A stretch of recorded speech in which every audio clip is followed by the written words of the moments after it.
Handa po ba kayo makinig ng salita ng ating Panginoon? Kung handa po tayo, handa na po natin ang ating mga sarili sa pakikinig ng salita ng ating Panginoon. Napakabuti talaga ang Diyos.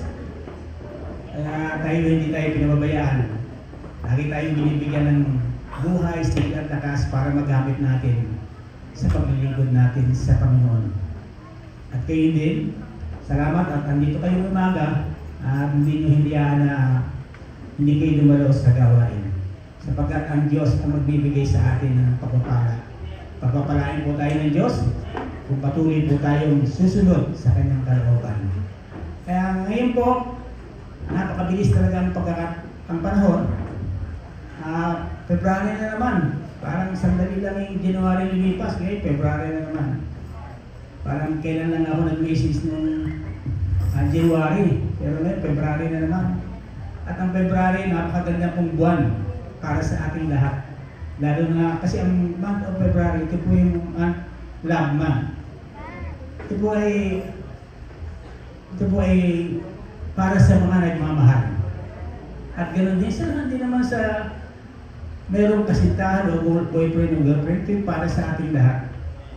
Kasi kung wala po kayong nagmamahal sa inyo, ang Panginoon ang siya magmamahal sa iyo. Kaya napakabuti ang Diyos. Kung wala nagmamahal sa iyo, ang Diyos ang magmamahal sa iyo. At kapag ito'y mahal ng Diyos, ay nasa iyo ng lahat. Hindi parehas ng tao pag ang nagmahal, maaaring iiwanan ka ba? Pero ang Diyos, kailanman hindi tayo iiwan at hindi tayo pababayaan ng Diyos. Kaya nga sabi po ng 1 John chapter 4, 1 John chapter 4 verse 19, sabi doon, tayo umiibig, pero ang Diyos ang siyang unang nagmahal sa atin. Sino ang nagmahal sa atin? Kaya pala marunong tayong mahal. Kaya pala marunong tayong magmahal sa iba. Marunong tayong mahal sa ating kapwa. Dahil mismo ang Diyos ang nagtuturo sa atin. Siya nagbibigay sa atin na tayo ay minahal ng Panginoon. Kahit ano po ba? Kahit ano po yung ating mga katatayong sa buhay. Kahit anong meron ka, ang Diyos hindi nagtatangi ng tao. Ang Diyos, mahal pa rin ikaw. Kahit sabihin mo na hindi mo na mahal ang Diyos, umiiwan ka na sa Kanya, hindi ka na sumusunod sa Kanya mga inuutos, pero ang Diyos, nagpakailan pa man, hindi siya magbabago ang pagmamahal na sa atin. Kaya siya ang unang nagmahal di ba? Ang Diyos ang nagmahal, pero sa atin, tayo mismo sarili, ay mahirap ang mahalin ng Diyos. Bakit? Hindi mo siya mamahalin dahil lahat mamahalin mo ang mundo, pero ang Diyos hindi mo mamahalin Dahil mahirap po magmahal sa Diyos, dahil marami po siyang dapat gampanin at tungkulin dapat natin katang sa Panginoon. Kaya ang Diyos ang una nagmahal. Siya ang una nagmahal sa atin. Inibig niya tayo. Kahit ano po ang meron tayo sa ating buhay, hindi po nagtatangi ang tao. Kaya mahal na mahal po tayo ng ating Panginoon. Palakpakan po natin ang ating Panginoon. At sa buong ito, meron po tayong tema na naman. At ang ating tema ngayong buwan ito, dahil February, month of love, love month, ang tema po natin yung the fullness of God's love. Yun po yung ating tema nga ngayong buwan ng February. The fullness of God's love. At kukahanin po natin yung key verse. Ang key verse po natin ay makukuha po natin doon sa Efeso chapter 3 verse 16 hanggang 19. Basahin po natin. Efeso chapter 3 16 hanggang 19. Sabi po doon, itinadalangin ko sa pamamagitan ng kanyang espiritu ay papalakasin niya ang inyong espiritu at papalakasin niya ang inyong buhay espiritual ayon sa kanyang kayamanan sa kadakilaan. At sa 17 po, naway manatili si Kristo na sa inyong mga puso sa pamamagitan ng inyong pananalig. Dalangin ko sa mga pag-ibig ay maging ugat at pundasyon sa lahat ng inyong gawain, upang inyong lubusang maunawaan kasama ng mga hiniran ng Diyos kung paano kalawak, kahaba, kataas, kalalim ang kanyang pag-ibig. At naway maunawaan ninyo ang pag-ibig ni Kristo ay di kayang abutin ng inyong pag-iisip at gayon mapuspos kayo ng buong katamian ng Diyos. Palakpakan po natin ang ating Panginoon. Yun po yung salita. Yun po yung ating pag-aaralan. Yun po yung ating hihimayin. Hindi po tayo lilis dyan. Dyan po tayo gumawa ng mensahe. Sa Efeso chapter 3 verse 16 hanggang 19. At ang title po ng aking mensahe yung pinagkaloob sa akin ay pamamagatan ko pong How to Build Up with Fullness of God's Love. Paano po tayo kung tayo ay pupuskos ng kapangyarihan ng Diyos, yung pagmahal na walang hanggan ng Diyos? Ano mangyayari sa atin? Ano makukuha natin? Ano mga benefits na makukuha natin kung tayo ay filled with the fullness of God's love?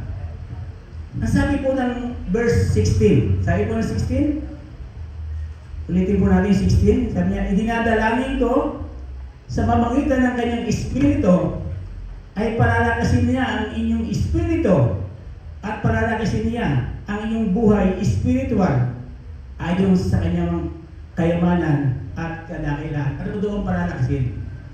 God, unang-una daw, God will strengthen you. Palalakasin tayo. Palalakasin tayo ng ating Panginoon, both physically and spiritually. So, kailangan po, pag tayo palalakasin ng Diyos, kasama po yung dalawa. Hindi po pwede na malakas ka lang physical, mahina kang spiritual. Malakas ang spiritual mo, mahina ka ng physical mo. Hindi pwede mangyari po yun. Sa paglilingkod natin sa Panginoon, kailangan kasama palagi yan.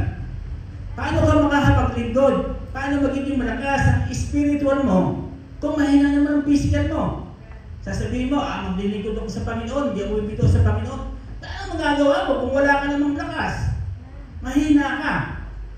Hindi mo rin magagampanan ng tungkulin mo na palakasin ang spiritual mo. Kaya parehas po yan. Kung pinapakain po natin yung ating katawang physical ng pagkain physical, ay ganoon po yung ating spiritual. Napakakain din po natin ng spiritual na pagkakain. Kaya kailangan both, hindi pwede isa lang. Sabi ng Diyos, palalakasin ko kayo. Oo, palalakasin ko.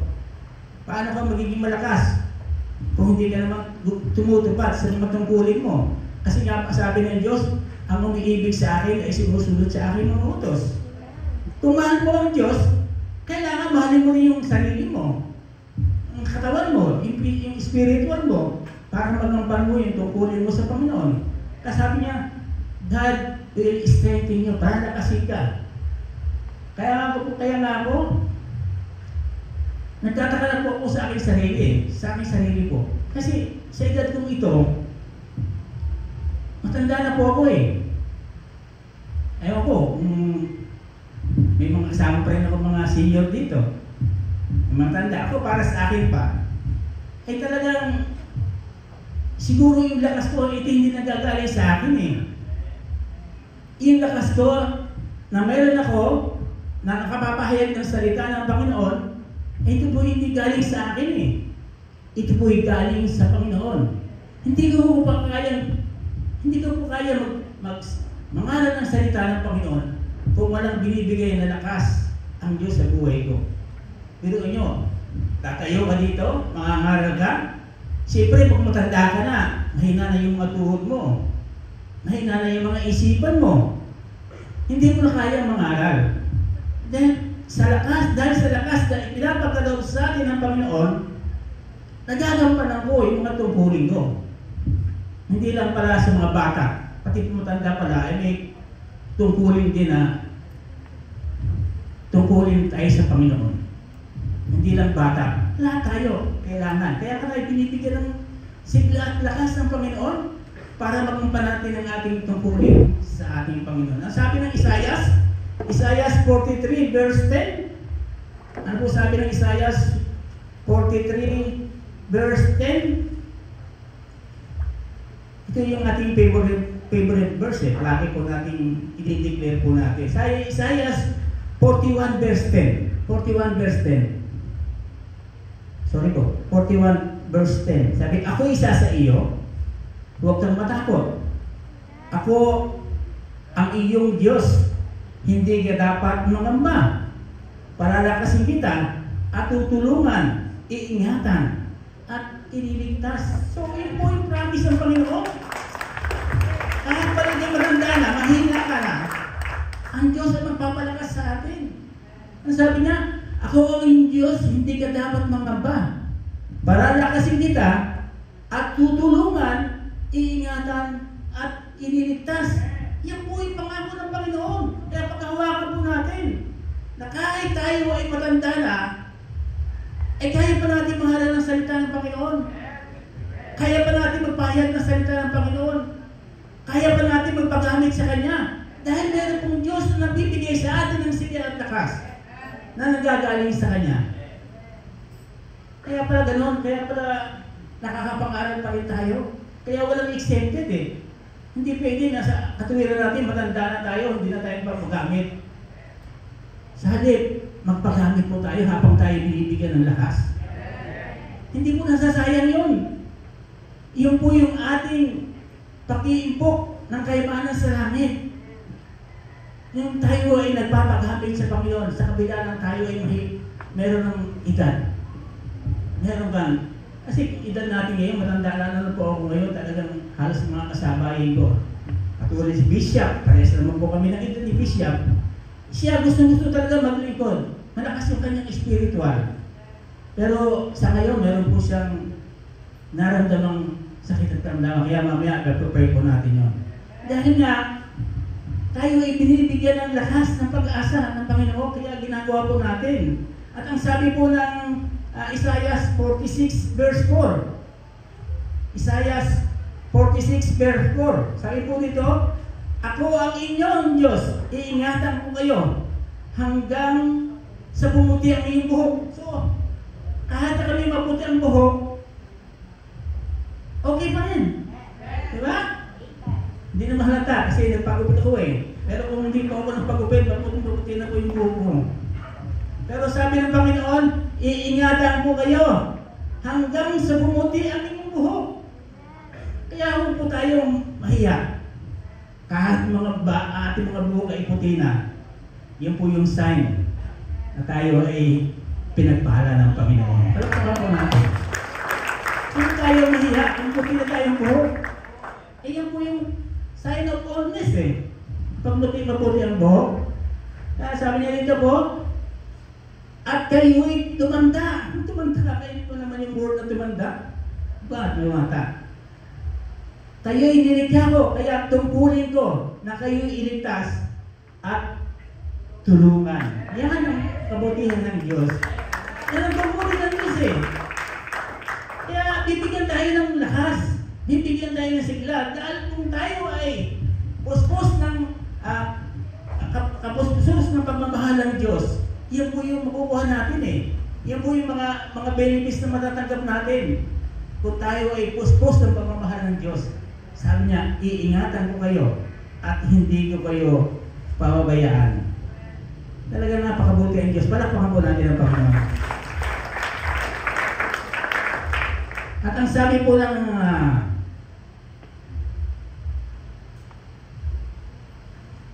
ng awit, chapter 73, verse 26. In awit 73, verse 26, sabi po nito, puso at kaluluwa, kung manghihina man ang Diyos ang lakas kong tanging kailangan. Diba? Kung tayo ay nanghihina, sino ang magpapalakas sa atin? Diba ang Diyos? Sabi niya, puso at kaluluwa, kung nanghihina man ang Diyos ang lakas kong tanging kailangan. Palakpakan po natin ang Panginoon. Diyos ang talaga natin kailangan. Hindi po tayo aasa sa tao. Hindi po tayo kasi ang tao. Merong limitasyon yan eh. Hindi tayo aasa sa tao, pero kung saan tayo aasa? Sa Diyos. Dahil ang Diyos walang limitasyon. Lahat tayo ibigay niya sa atin. Kung nangihina ka, palalakasin ka ng Panginoon. Kung mayroong sakit at karamdaman ka, bibigyan ka ng kagalingan ng Diyos. Ganon ang pagmamahal ng Diyos atin.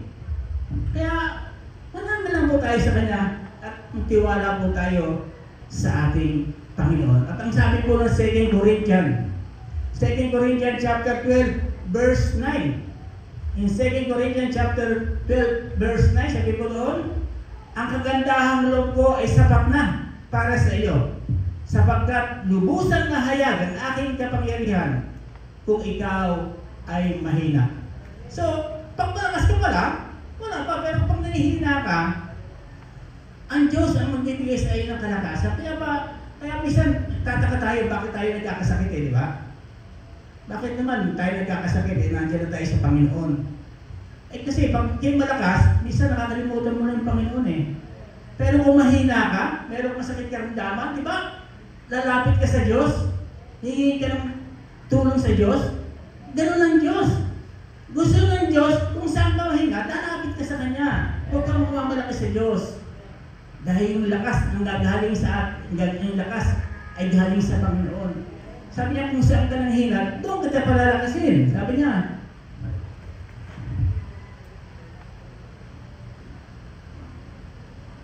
Kaya, para sapagkat kung lubusang mahayag ang aking kapangyarihan kung ikaw ay mahina, kaya buong galak kang ipagmalaki mo sa aking mga kahinaan upang manatili ang kagandaang kapangyarihan ni Kristo. So, lalapit po talaga tayo sa Panginoon. Hindi pwede tayo aasa lang sa ating sarili. Magtitiwala po tayo sa ating Panginoon. Dahil yung pagmamahal niya sa atin ay talagang ibinigay ng lubos-lubos. Walang pagkukulang. Talaga ang pagmamahal niya sa atin. Mahal na mahal po tayo ng ating Panginoon. At ang pangalawa, kung tayo ay nasa presensya ng Panginoon, tayo po ay may fullness of God's love. Sabi po doon, Christ may dwell in your heart. Si Kristo raw ang maghahari sa ating puso. Sabi po ng Efeso chapter 3, verse 17, naway manatili si Kristo sa iyong mga puso sa pamagitan ng inyong sa pamagitan ng inyong pananampalataya o pananalig. Kasi hindi po magdudwell, hindi po papasok sa ating puso kung wala po tayong pananampalataya sa Panginoon. Kung hindi po tayo nagtitiwala sa Panginoon, paano papasok sa ating mga puso ang mga bagay na yan kung wala ang Diyos sa buhay natin? Kaya kailangan, sabi niya, meron tayong pananampalataya. Oo nga, kung wala ka ng pananampalataya, wala talaga. Kasi sabi nga ng pananampalataya, meron kang pananampalataya pero walang gawa, ay useless po yun. Kasi gusto po ng Diyos, meron kang pananampalataya sa Kanya para yung pagmamahal niya hindi mawali, hindi mawala yung pagmamahal niya sa atin. Kaya ang Holy Spirit, yung siya pong magbibigay sa atin. Yung po magbibigay sa atin ng power, ng kapangyarihan. Kung tayo ay nag-i-struggle, kung tayo ay meron mga pagsubok dumating sa buhay natin, yung pananampalataya po natin sa Diyos, yun po ang magbibigay ng kalutasan sa lahat ng ating mga kahihingan sa ating Panginoon. Sabi niya, will endure trial, encouraging us when we are down. Yun po yung nag-i-encourage sa atin kung tayo po ay mahina. Tayo po ay palalakasin ng ating Panginoon. So anong gagawin po natin? Sabi po ng 1 Peter chapter 5, verse 7. 1 Peter chapter 5, verse 7. Sabi po dito, ipagkatiwala ninyo sa Kanya ang inyong mga alalahanin. Sino po mayroong mga alalahanin? Tayo lahat, meron tayong alalahanin sa buhay natin. Andito po tayo sa mundo pang ito, meron po tayo lahat. Meron po tayong mga alalahanin sa buhay natin. Meron tayong kahinaan, meron tayong katakutan. Meron tayong pangangailangan sa Panginoon. Ang sabi niya, ipagkatiwala niyo sa Kanya ang alalahanin. Pag-alalahanin sa buhay sapagkat siya ang nagmamalasakit sa inyo. Pero inyo, ang Diyos na nagmamalasakit sa atin. Alam ko, meron talaga ng isang tao nagmamalasakit sa iyo. Pero may katapusan po yun. Yung pagmamalasakit ng tao, may katapusan po yun. Pero yung pagmamalasakit ng Diyos, Walang katapusan. Walang hanggan ang kanyang pagmamahal sa atin eh. Mahal na mahal po tayo ng Diyos. Kaya wala po tayong ibang gagawin para mag-build sa ating puso ang pag-ibig ng Diyos. Ipagkatiwala po natin sa ating Panginoon ang lahat ng ating mga alalahanin. At kung ipagkakatiwala po natin sa Panginoon lahat ng alalahanin, ang Diyos na ang bahala dyan. Siya ang bahala sa buhay natin. Palakpakan po natin ang ating Panginoon. Pangatlo, grabs the love of Christ. Panghawakan natin yung pagmamahal ng ating Panginoon. In Ephesians chapter 3, verse 17. Ephesians chapter 3, verse 17. Sabi po doon, Ephesians chapter 3, naway manatili si Kristo sa inyong mga puso sa pamagitan ng inyong pananalig. Ito na naman. Sabi niya, kailangan daw merong, para mapagawakan natin yung pagmamahal ng Diyos sa buhay natin, ay sabi niya, kailangan manatili sa ating puso sa pamagitan ng pananalig. So, kailangan talaga ang pananampalataya natin sa Panginoon. Sapagkat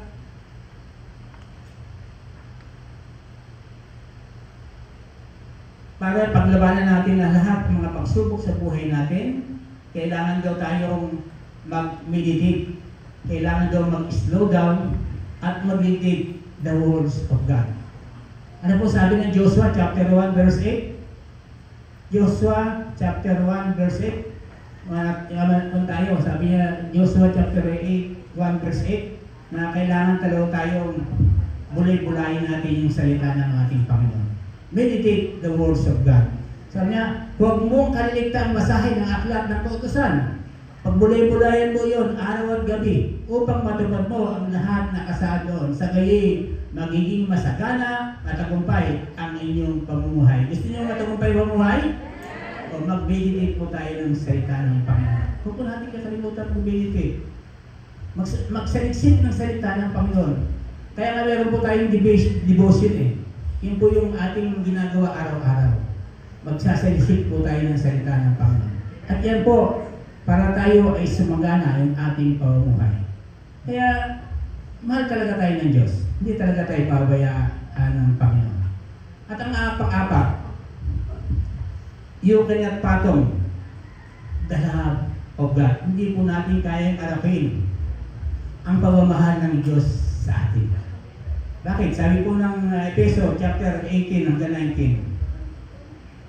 Upang inyong lubusang maunawaan kasama ng mga hinila ng Diyos kung paano kalawak, kahaba, kataas, alalim ang kanyang pag-ibig.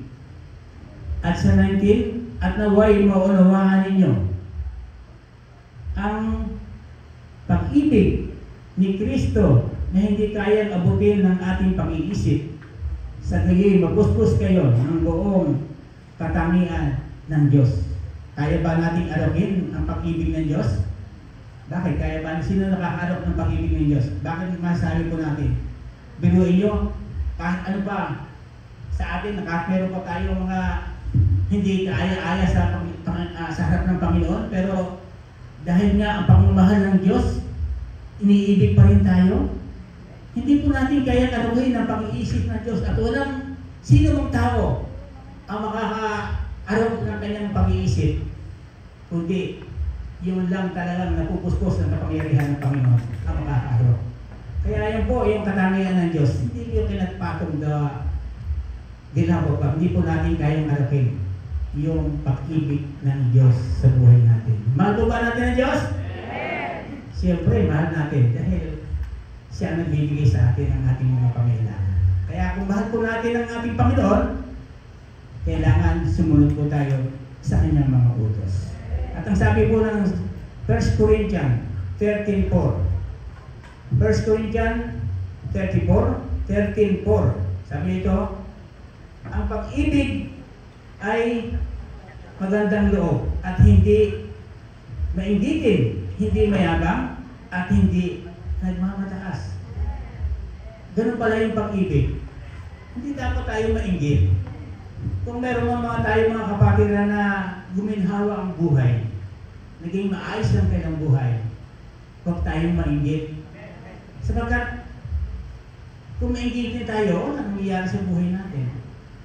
Pero kung tayo marunong tayong mag-intay ng pagmamahal ng Diyos, kayang ibigay ng Diyos ang nakikita mo sa mga kapatiran mo. Kaya sabi ng Diyos, huwag tayo manginggitin, hindi mayabang, at hindi mataas. Yan po yung gusto ng Panginoon eh. Hindi po tayo magiging mataas eh. Isa kasi pag tayo nasa atin ang lahat eh. Meron tayong kayamanan, meron tayong pera, meron tayong kapangyarihan, nagmamataas na po tayo eh. Kapatid, huwag po tayo mataas, lalo na sa Panginoon. Dahil yung nagmamataas, ibabaksak po ng Panginoon. Kaya yung nagbabakuwat, siya namang itataas ng Panginoon. Kaya kung mahal po natin ang Panginoon, sumunod po tayo sa Kanya. Kaya yung kailangan sabi niya, ang pag-ibig ay matiyaga, nag-iintay po tayo. Hindi po natin kailangan kuhahin agad. Kung meron po tayong gustong hiningi sa Panginoon, akala natin makukuha agad natin.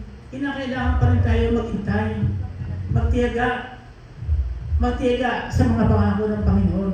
Kasi ang Panginoon nakikita lahat ng mga bagay na yan eh. Hindi basta-basta ibibigay ng Panginoon yung mga pagpupala mo, pagpupalang hinihingi mo. Tinitingnan din ng Diyos yun para sa kabubuting po yan. Kaya tayo, magtitiyaga. Huwag tayong mainggit. Huwag tayong magiging mataas sa harap ng Panginoon. So ano mangyayari kung tayo ay filled up with fullness of God? Kung tayo ay filled na, ano daw mangyayari kung tayo ay filled with fullness of God's love? Number 1, filled with sorrow. Sabi doon, filled with sorrow. Mateo chapter 5, verse 4. Sabi po doon ng Mateo chapter 5, verse 4, sabi niya, mapalad ang mga nagdadalamhati sapagkat aalingin siya ng Diyos. Biruin nyo, mapalad pala talaga yung nagdadalamhati. Minsan kasi gusto natin, lagi tayo nasa kaligayahan eh. Gusto natin, lagi tayong masaya eh. Gusto natin, masaya tayo sa buhay natin eh. Hindi na tayo dumaan ng kalungkutan eh. Pero ang sabi ng Diyos, kung ikaw ay mapalad daw ang mga nagdadalamhati, so mapalad daw yung mga tao na nagdadalamhati, ibig sabihin nalulungkot. Dahil aalingin sila ng Diyos. Pero ang Diyos na ang aalingin sa iyo. Kaya mapalad po tayo. Sa kabila ng mga pagsubok na dumating sa buhay natin, nandiyan pa rin tayo. Hindi rin tayo nalulungkot. Hindi tayo nawawala ng pag-asa. Kaya yung mga tao nag-iintay para yung kalungkutan nila ay mawala. Hintayin po natin ang, sabi niyo, mapalad ang mga tao na nagdadalamhati at tutulungan sila ng ating Panginoon. In Isaiah 53 verse 3, Isaiah 53 verse 3, sabi po doon, hinamak siya ng mga tao at inakwil. Nagdanas siya ng hapdi at hirap. Wala man lang bumasin sa kanya. Hinahamak natin at parang walang kabuluhan.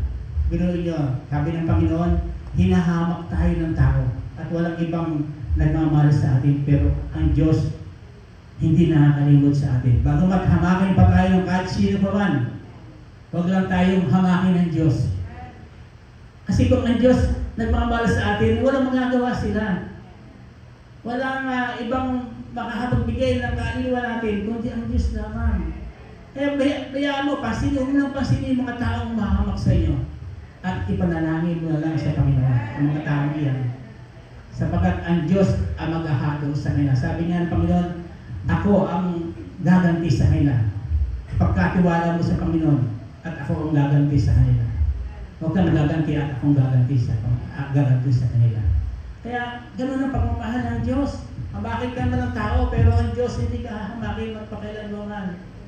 Totoo po yan. Ang Diyos hindi ka tayo pahabayaan. Mahal po tayo ng Diyos. Kahit ano pa ang mangyari, mahal tayo ng Diyos.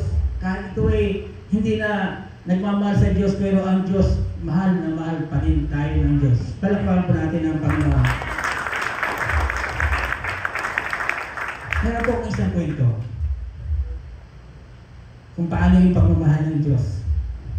Meron pong isang pastor, nagpagupit po doon sa isang barbero. Sa barber siya, nagpunta sila doon, nagpagupit po yung pastor. Pares ako, nagpagupit ako. Nagpunta po siya doon sa barbero. Nagpag-usapan lang, di ba ito po yung pastor? Sabi ng pastor, oo nga. Nangangaral, di ba nangangaral ka ng salita ng Panginoon? Oo, nangangaral ako. Malapit ka sa Panginoon. Siyempre, pastor ako eh. Siyempre, malapit ako. Bakit, sabi ng barbero, bakit gano'n ang Diyos? Bakit kung talagang mahal ng Diyos yung mga tao? Bakit mayroong mga taong nagkakahiwalay? Yung mga asawa, nagiging broke yung pamilya, nagiging broke yung family. Nawawala na yung pagmamahal ng mga isa't isa. Nagkakasakit. Pinababayaan, nasusunugan, maraming mga problema dumating sa buhay. Sabi ng pastor, sabi ng barbero, totoo bang may Diyos? Totoo bang buhay ang Diyos? Sabi ng ba? Sabi naman, siyempre naman, buhay ang Diyos. At ang Diyos ay mapagmahal. Bakit ganon? Sabi ng barbero. Sige po. Sige. Dalihan ko na po Panginoon. Sabi niya, sige, lumabas naman. Pagkakas ng gupit, lumabas na po sila eh. Sige, labas tayo. Kita mo ba yung, sabi ng pastor doon sa Rambaga, kita mo ba yung pulubing yun? Diba, napakahabang buhok, napakahabang balbas. Talagang hindi kaaya-ayang paningin. At diba, tingnan mo ba isang lalaki doon sa kanto? Napakahabang buhok niya. Napakahaba yung bulote. Para bang napakadungis tingnan. Diba barbero ka? Bakit hindi mo sila gupitan? Para naman sa ganoon, maging maaya o kaya yung kaya sa paningin ng mga tao yung kanyang sarili at hindi na kadungis-dungis. Sabi ng Kuhan, sabi ng barbero, kung gugupitan ko yan, baka hampalusin niya, sapakin pa ako. Sabi nga ng pastor, tungkulin mo magubit? Oo, tungkulin mo magubit, pero hindi pwede. Kasi meron po silang kalayaan. Sabi ng pastor, ganoon din po tayo. Ganoon din ang pagmamahal ng Diyos. Sabi po, tunay ba ang Diyos? Tunay ba ang pagmamahal ng Diyos? Tunay. Kung ang mga taong hindi mo kayang gupitan at meron po silang kalayaan, ganoon din po ang Diyos eh. Meron po tayong kalayaan na lumapit sa Kanya. Hindi po tayo ginagawa ng robot ng Diyos. Tayo po ay may kalayaan na lapitan natin ng Diyos. Kaya lang, tayo po ay hindi tayo lumalapit sa Kanya eh. Hindi po tayo nagbibigay ng hindi natin pinapasin. Paano tayo mamahalin ng Diyos? Kung gano'n, paano yung mga problema mo kung hindi mo idudulo sa Panginoon, hindi mo ilalapit? Siyempre, hindi tayo magkakaroon ng duda ka sa Panginoon. Ganun po ang Diyos, mapagmahal. Basta lumapit tayo sa Panginoon, hindi tayo bibigyan ng Diyos. Kung may nag-aaway na sa ating pamilya, lumapit ka sa Diyos. Itulog mo, ipanalangin mo, at bibigyan ka ng kagaanan. Ganun po ang Diyos. Kaya, yung sabi doon, filled with sorrow. Ang pangalawa, filled with anger. Sabi po doon ng Awit 37 verse 8 to 9. In Awit 37 verse 8-9. Sabi, huwag kang mawapuot ni mababalisa ang iyong pagkagalit. Iwasan mo sana na walang kabutihang makakamtan. Kung tayo ay puspos na kapangyarihan ng Panginoon, mawawala po sa atin yung ating galit. Sapagkat kung tayo ay, sabi nga ng ating binasa, kung huwag kang mabubuot ni babalisa sa isang pagkagalit, iwasan mo sana. Alam niyo kapatid, kung nasa inyong puso pa yung galit, asin niyo na po yan. Wala pong mangyayaring maganda sa buhay natin. Sapagkat ang galit, yun po yung magbibigay sa atin ng kapahamakan. Diba, pag tayo nagalit, anong mangyayari? May stress tayo. At kapag tayo na-stress, anong mangyayari sa atin? Ma-high blood po tayo. Ano ba yung kalakasan? Mayroon pa bang kalakasan? Wala na. Kapag kayo na-stroke, ang tao na-stroke, o na dahil sa kanyang galit, na high blood, kapatid, wala na po yung kagalingan. Kahit isang dabakmak paggamot ang inumin mo, kapag ang galit ay matis sa puso mo, at nangyari na stroke ka, na high blood ka, kapatid, hanggang doon ka na lang. Maaaring makalakad ka, pero pakiangkihan ka na lang, kapilin-pilin ka na lang. Kaya iwasan po natin tayo magalit. Para hindi humantong doon sa sakit karamdaman yun, may stroke. Iwasan po natin. Kung tayo ay magalit, ipanalangin na lang po natin sa Panginoon. Idulog po natin sa Panginoon. Yung mga galit natin, tanggalin natin sa ating puso. At wala pong mangyayaring maganda kung patuloy po tayong magagalit. Ang sabi po lang, sabi doon, ang pagtiwala kay Yahweh ay mabubuhay, ligtas at sa lupayong dooy tatahan. Ngunit ang masamay ipagtatago yan. Kaya yung galit natin, iwasan po natin tumanim sa ating puso. At ang pangatlo, kahit bilisan na po natin kasi inorasan po tayo. Filled with jealousy. In Kawikaan chapter 6 verse 34, sapagkat ang paninibugho sa tao ay nag-adyok ng puri. Iyon ang ibubungtol kahit buhay ay malago. So, yung pagsiselos po, sino po ang nagsiselos? Ano nyo mga kapatid? Marami pong nagsiselos. Hindi po masama magselos. Natural lang po tayo magselos. Lalo kung mahal mo, magsiselos ka, di ba? Ayaw mo mawala sa buhay mo yun eh. Kaya ang selos, dumarating sa buhay natin. Hindi po masama yun. Pero ang masama lang po, kung sobra-sobra yung pagsiselos mo. Sobra-sobra yung pagsiselos mo, ano po nangyari? Di ba marami tayo nababalitaan dahil sa selos? Ano nangyari? Di ba pumapatay? Yan po, totoo po talaga nangyayari sa buhay natin. Kaya iwasan po natin yung pagsiselos. Okay magselos, pero may limitasyon. Meron po meron mga bagay na dapat kukontrolin natin. Sabi ko nga, hindi masama ang magselos. Dahil yan po yung sign kung talagang mahal mo yung isang tao. Kaya, okay magselos. Pero may limitasyon yung pagselos. Diba? Lahat tayo nagsiselos kasi mahal po natin yung ating mga sa buhay eh. At kapag hindi ka na nagsiselos, medyo iba na ang dating. Parang wala ka ng pagmamahal. Wala ka ng pagmamahal, kulang na yung pagmamahal mo.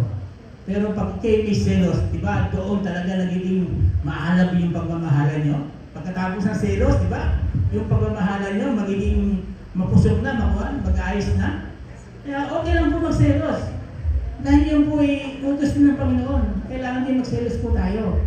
Sabi po ng Kawikaan, sabi niya, sapagkat ang panibagho ng tao ay nag-uudyok ng puri at ibangon kahit buhay ay malago.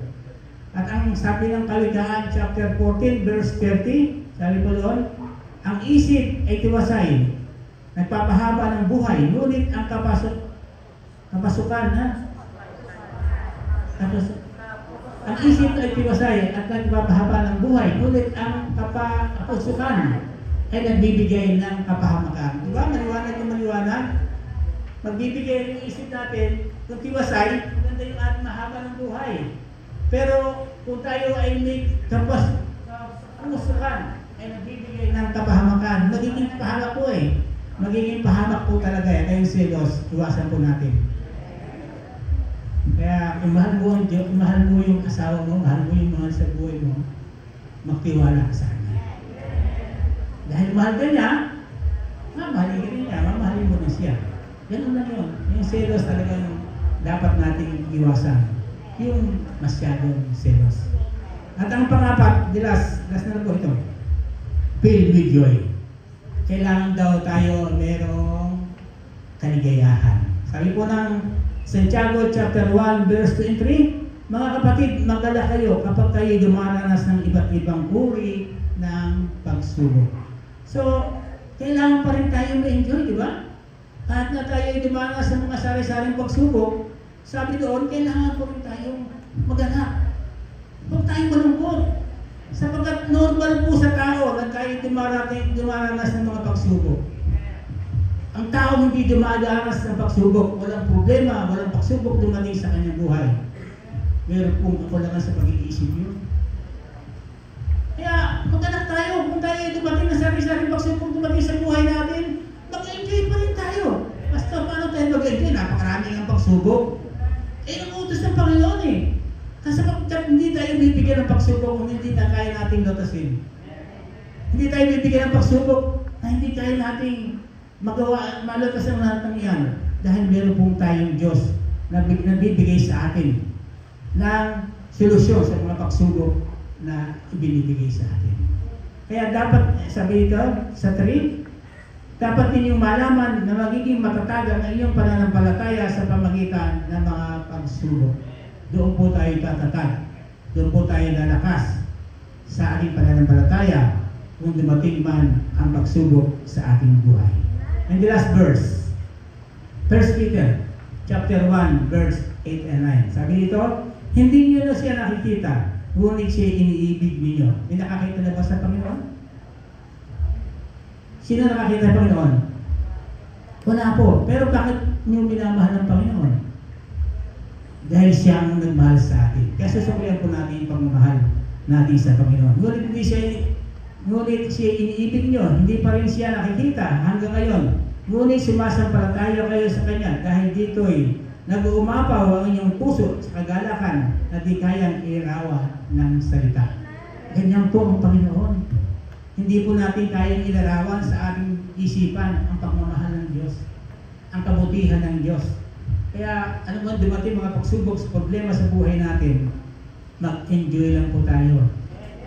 Matuwa po tayo sa kabila ng mga pagsubok na dumating sa buhay natin. So mga kapatid, pag-ibig mo ba tayo sa Diyos? Dapat yung pag-ibig natin sa Diyos hindi mawawala. Hindi magmamahalin. Ano man danasin natin mga hirap, pagsubok sa buhay natin, patuloy natin mamahalin ng Diyos. Dahil siya ang unang nagmahal sa atin. Kung siya ang nagmahal sa atin, gagantihan po natin ang pagmamahal natin sa Panginoon. So, may intindihan po kayo? Gusto niyo ulitin pa natin? Hindi na pwede kasi nagkasa na ako. Tapos na yung oras ko. Palagi na sisingin sa doon. So, tayo po ay tumayo, tayo po ay manalangin sa Panginoon.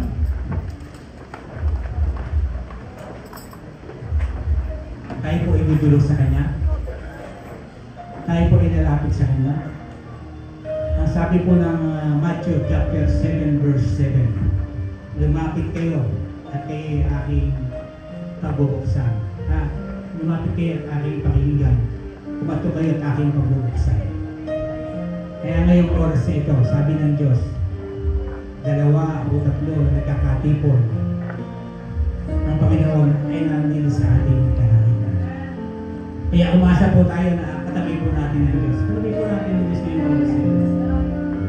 Sabi ng Diyos, lumapit kayong lahat, kayong nabibigyan ng lugar. At bibigyan po yung kayaan. Marami sa atin na mayroong pangangailangan sa buhay. At yun po ay hindi natin mapagkaila. Marami tayong mga pagsubok dumating sa buhay natin. Marami po tayong kailangan sa buhay natin. Kaya ngayong oras ito, sabi ng Diyos, lumapit kayo sa akin, binabater po ng Diyos. Ano yung pagsubok, bigay mo sa Panginoon. Ano man ang kahirapan mo, ibigay mo sa Panginoon. Ang Panginoon ay handang ipagkaloob sa atin ng lahat ng makinig. Ang Diyos ay hindi sinungaling. Tapat ang Diyos sa kanyang mga pangako. Kaya umasa po tayo sa kapangyarihan ng Panginoon na patuloy tayong bibigyan ng pagmamahal niya. Hindi po mawawali ang pagmamahal niya sa atin. Hindi po nagmamahal yung pagmamahal ang doon at ngayon at magpakailang pa man. Ang Diyos ay palagi nasa atin. Kaya umasa po tayo sa kapangyarihan ng Panginoon na ibibigay niya ang lahat sa ating Panginoon. Sabi ng Panginoon, lumapit kayo at kayo tutulungan. Kaya maraming salamat sa pagkakataong ibinibigay sa atin ng Panginoon. At tayo ay pinapalapit sa Kanya. Ano man ang mga pangailangan niya sa buhay? Ano man ang pangailangan, financial man o material? Sabi ng Panginoon, lumapit kayo, ibibigay ko, Panginoon. Dahil ang Diyos ay mayaman sa lahat. Kayang ibigay lahat ng mga problema niyong pinasyal. Kaya ngayong oras ito, iniklaim po namin ang mga palay, patuloy mong bubuhos namin. At uuwi po kami mamaya, ang papala ay taglay na po namin, hawag na po namin. Yung kalakasan, Panginoon, sabi mo, bibigyan mo kami ng lakas, both physically and spiritually. Kaya umaasa po kami para kami makapaglingkod sa iyo ng tapat. Ang gawa namin ng mga tungkuling inaatang mo sa amin. Bagampan po namin yung tungkuling. Nagagawin po namin. Hindi po namin kayang gampanin kung mahina po yung aming katawang physical. Kung dumaranas po kami ng mga sakit at karamdaman. Pero andiyan ka Diyos, ikaw ang Diyos na great healer, great physician. Kaya mong pagalingin ng mga may sakit karamdaman aming nararamdaman. Kaya ngayong oras na ito, kinigilin ko rin po po doon. Malakas na po kami. Masiglang na po kami. At yung mga sakit aming nararamdaman, ay pinagaling mo rin po kami. Kaya Panginoon, wala na po kami dahilan na hindi po kami mangalan ng salita mo, Panginoon. Wala na po kami dahilan na hindi namin may pahayag ang salita mo sa mga aming mga kapatid. Kaya Panginoon, salamat po sa kabutihan mo ginagawa mo sa buhay namin. Napakabuti mo talaga sa buhay namin. At ganoon din, yung kapayapaan namin ang hinihingi sa iyo. Pagkaloob mo sa amin ang kapayapaan. Para sa ganoon, ay maging matiwasay ang aming buhay. Wala po kami natatakot. Wala po kami pangamba. Dahil ang kapayapaan ay binigay mo sa amin. Kaya Panginoon, salamat po sa oras pagkamato ang binigay mo sa amin yung oras nito. May pahayag namin ang mga salita mo. At nilagay namin at napakalaman po ng mabuti at napakinggan ang mga salita mo. Kaya Panginoon, salamat po. Thank you Lord. Napakabuti ng Panginoon. At ganoon din, dinadalangin mo po ng Panginoon ang aming punong katiwala, si Bishop Ricardo Campa. Lumalanas po siya ng sakit at karamdaman. Panginoon, bakit mo po ang kanyang puso? Nalaman ang kanyang puso. Nahanda siya maglingkod. Nahanda siyang gumanap sa mga tungkulin inatang sa kanya. Sabi na Panginoon, hindi niya kayang palakasin spiritual